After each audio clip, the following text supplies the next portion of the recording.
everyone, welcome to my YouTube channel Study Shiv with 22, and to today's video we are covering our second part of your public administration core paper, first unit public administration as a discipline, and this is going to be part 2.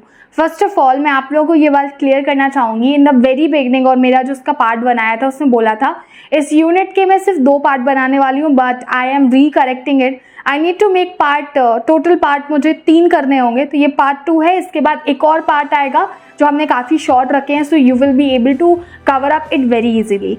सो इसके लिए notes आपको description box में website का link मैं दे रही होंगी, आपको वहाँ पे मिल जाएंगे, आप उनको देख के चेकआउट कर सकते हो. And here let's get started with this one.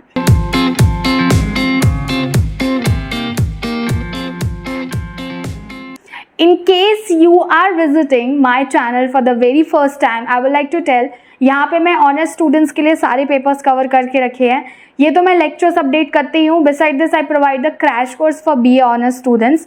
Basically live classes होती हैं, तो अगर आपको मेरा पढ़ाना पसंद आता है और आप चाहते हैं कि मैं आपको पर्सनली पढ़ाऊँ, तो हमारे बैचेस लगते हैं. You can join that one. It's a paid course that you provide for students. Live classes होती हैं, उसका रिकॉर्डिंग लेक्चर मिलता है, मटेरियल मिलता है, important questions, last year paper and discussions are involve into our entire course. In order to know more about it, आप मुझे simply text कर सकते हो on to my given WhatsApp number जो आपको डिस्क्रिप्शन बॉक्स में मिल जाएगा. And without wasting our time we are going to go for our C topic, जो कि होने वाला है principles of public administration.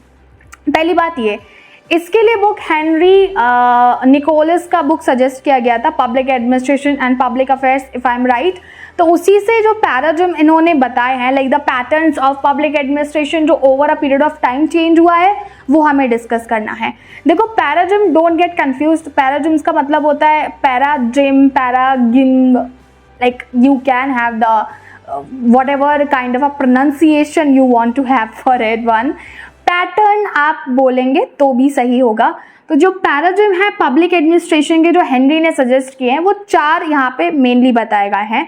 Like over a period of time public administration basically Henry के according is a set of principles and guide कि public administration कैसे चलाना वो है. जैसे कि मेरे वीडियोस को बनाने से पहले मुझे आपके लिए notes and proper environment create करना होता है. On to that basis I'll be going for it. On to if I talk about the principles of my channel, मेरे जो सब्जेक्ट्स हैं मैं वो कवर करूँगी, किस तरीके से करना है, क्या पढ़ाना है, सो मतलब एक बेसिक फाउंडेशन आप बोल सकते हैं वो है. तो पब्लिक एडमिनिस्ट्रेशन इन्होंने कुछ इस तरीके से डिफाइन किया है. तो ये जो फाउंडेशन और प्रिंसिपल्स है, देखो समय के साथ चेंज होते हैं, ठीक है. तो अर्ली जो हमारा 19th and early 20th century था, उस वक्त चल रहा था क्लासिकल पैराडिग्म. तो उस वक्त ये लोग बात कर रहे थे, दिस वाज समथिंग जो आपका फ्रेडरिक एक स्कॉलर थे, पब्लिक एडमिनिस्ट्रेटर, जो हमने अपना साइंटिफिक मैनेजमेंट का जो इन्होंने थ्योरी दिया था, अप्रोच दिया था, हमने इसके पहले वाले पार्ट में डिस्कस किया था. According to him it is very important that in public administration there should be proper efficiency. You know, efficiency in the sense कम रिसोर्सेज हैं, ज़्यादा बेटर तरीके से परफॉर्म करें. There should be productivity in organization, all the people involve into it, ना वो काम सिर्फ करना रहे हो, काम प्रोडक्टिवली कर रहे हो.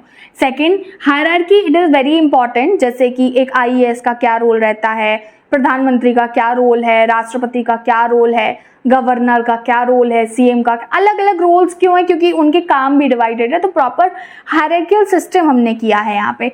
Clear rules is very important, because अगर एक इंडिविजुअल को हायर कर दिया, उसको काम नहीं बताया कि यही करना है, तो वो ब्लंडर क्रिएट करेगा एंटायर ऑर्गेनाइजेशन में. फिर आता है आपका discipline and adherence to the rules. It is very important that ये डिसिप्लिन मेंटेन रहे, क्योंकि डिसिप्लिन मेंटेन नहीं होगा तो प्रॉपर जो रूल्स का काम है वो नहीं कर पाएंगे, फॉलो अप नहीं हो पाएगा ऑर्गेनाइजेशन में नीचे तक. जब इफेक्टिवनेस नहीं देखेगी तो एंटायर ऑर्गेनाइजेशन इफेक्टिव ही नहीं रहेगा, ठीक है. अब दूसरा बात करते हैं नियो क्लासिकल पैराडिग्म. देखो ये आया था आपका अराउंड 1920 to 30 के टाइम पे. तो नियो क्लासिकल पैराडिग्म आप बोल सकते हो. इसमें इन्होंने डिफाइन किया था that human relations are very important, क्योंकि इसमें ये शिफ्ट हो गए थे कि सोशल अप्रोच इंपॉर्टेंट है. आप एंटायर ऑर्गेनाइजेशन को एज ए सोशल सिस्टम देख के चलो, तो human relation within the organization लोग कैसे इंटरेक्ट कर रहे हैं इंडिविजुअल का, वो इंपॉर्टेंट है. दूसरा, इनफॉर्मल ऑर्गेनाइजेशन में कम्युनिकेशन सबसे ज़्यादा इंपॉर्टेंट है, तो ये मेक श्योर किया जाए. मेन जो एम्प्लॉयज़ हैं और जो काम करने वाले लोग हैं वो तो मेन ऑर्गेनाइजेशन में जो काम कर रहे हैं वो ठीक है, बट इनफॉर्मल गैदरिंग्स में how you are just treating those people. Informal अगर कोई ऑर्गेनाइजेशन है तो उसमें कैसे ट्रीट किया जा रहा है। पार्टिसिपेशन इज़ वेरी इंपॉर्टेंट, सबका इक्वल होना चाहिए और एक्टिवली होना चाहिए, एंड कम्युनिकेशन नहीं होगा तो एंटायर ऑर्गेनाइजेशन जो है वो ढह जाएगा। आप देख रहे हो टाइम से फिर हमने कैसे ये शिफ्ट किया। जब फिर हमारा 60s का टाइम आता है, 1960s एंड 80s, उस वक्त we were talking about the modern paradigm. तो मॉडर्न पैराडिम में हम बात कर रहे थे मेनली कि पब्लिक इंटरेस्ट की बात होगी। तो आप जहाँ पे साइंटिफिक मैनेजमेंट पे बात कर रहे थे, फिर हम सोशल बिहेवियर पे आ गए। Now we were treating these as a public interest, you know, all about the public. ठीक है, तो पब्लिक इंटरेस्ट होना चाहिए, अकाउंटेबिलिटी होनी चाहिए, क्योंकि इसमें रेफरेंस लिया गया था टू द मॉडर्न, और आप बोल सकते हैं जो कॉर्पोरेट वर्ल्ड्स के ऑर्गेनाइजेशन है उनसे।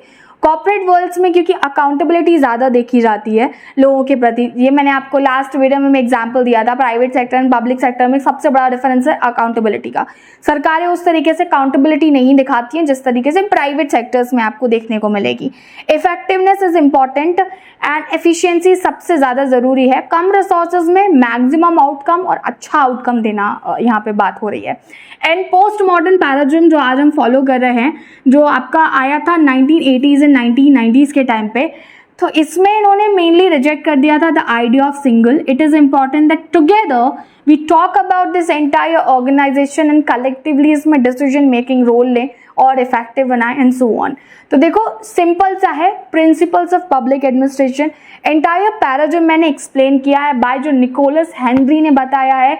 याद रखिएगा क्योंकि ये सजेस्टेड बुक है, तो आपका जब आप आंसर लिख रहे होंगे तो आपको बताना होगा कि विच पब्लिक एडमिनिस्ट्रेटर आप किसके पर्सपेक्टिव से ये सारे पैटर्न्स बता रहे हो, एंड दैट्स इट। ये 4 आपके पैटर्न हैं। आज के वीडियो में सिर्फ इतना ही। इसका डी टॉपिक और रह गया है थियोराइजिंग द पब्लिक एडमिनिस्ट्रेशन, वो मैं एक छोटे से वीडियो में आपका कवर कर दूंगी। तो हमारे पहला यूनिट तो हमने सक्सेसफुली कंप्लीट कर लिया, बाकी हम लाते रहेंगे। Until then do let me in comment section अगर आपको कोई डाउट रह गया हो। Don't forget to just check out our crash course जो हम पॉलिटिकल साइंस ऑनर्स के लिए प्रोवाइड करा रहे हैं। Though it's paid one but trust me it's worth to join it. तो वो आपको लेक्चर से समझ में आ रहा होगा जो मैं यहाँ पे पढ़ा रही हूँ, फिर हमारा कोर्स कैसा हो सकता है। So hit the like button, share this video and subscribe करती हूँ for more such kind of video content. Bye bye for now.